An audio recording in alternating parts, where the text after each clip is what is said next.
Hey guys, so today Chloe and I are practicing for the very first time. We are practicing making Matt's pork wonton soup. So we're just experimenting with the wrappers, and I just want to show you that it really is kids play, and I can come to your house and do a demo and we can do this. So Chloe's now going to do one. So I'm going to show you one that Matt did, and I'm going to show you one that I invented, because kids can play around and make some too. So this is the one that Matt did. So grab a corner, put it to the other corner diagonal. Push it down so all the air holes are secured. Then make sure there's hardly any air. Then do that again. And then roll it like that. Put some water on your fingers. And done. All done.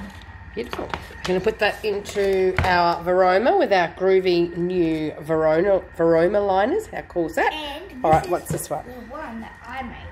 So, join them up together like this. Yeah. Kind of like a present, but it's not really. Join them like that. Oh, like a money bag. Kind of like when you're getting Chinese and you get like the money bag. And put some water in your hand. Yeah. Then twist it. Yeah. Push it down. And then it's like this. Beautiful. I love it. Bye guys. Bye.